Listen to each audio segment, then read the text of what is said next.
This is the Panasonic Lumix GH5 and this is the new Leica 8-18mm Mark IV thirds lens. We've been lucky enough to try out this pre-production version and I'm going to let you know a little bit more about it.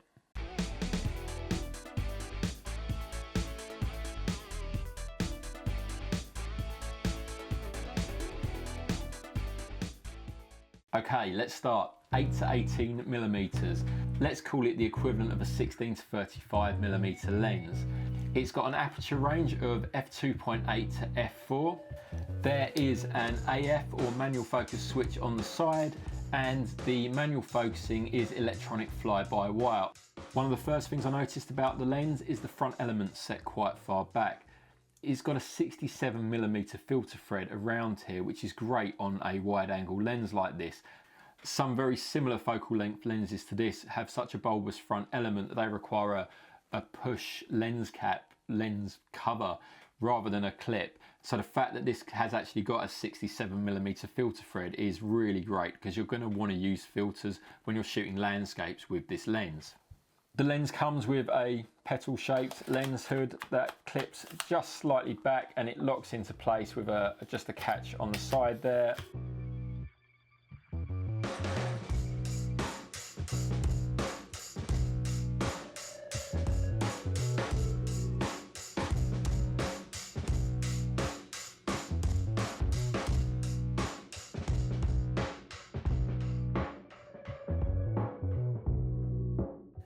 I've not put this through a lab test chart. I've been out shooting with this in the real world, taking a lot of landscape images, and I found it to be really sharp in the corners at both 8mm and at 18. When it comes to curvilinear distortion, you simply can't see any. How much of this is due to the lens and how much of it's due to the camera processing it, we'll never really know. But the point is, it doesn't really matter. All the lines are straight, there's very little distortion either on stills or video. It's the same story too with chromatic aberration.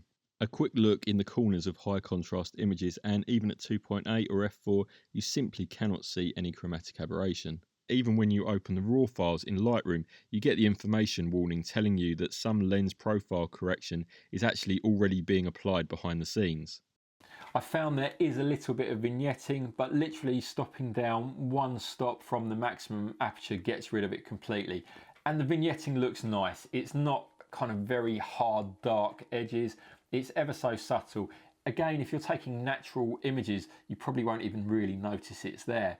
I've not shot much video, hardly any with it at all, to be perfectly honest, but I have found that for still images, the focusing is very quick, very snappy, and perfectly suitable for the types of images that you're going to be taking with a wide angle zoom lens. Again, I was using a pre-production version of the lens and it may be tweaked before it reaches the public, but from what I've seen, this is going to be a fantastic lens. It should be really popular amongst the Mark IV thirds community. This video is probably not going to do justice to the sharpness of the images, so look out for a sample gallery on the Photo Gear News website. We hope to be doing some more with the 8-18mm lens in the coming months, so make sure you hit subscribe and see just what we get up to with it.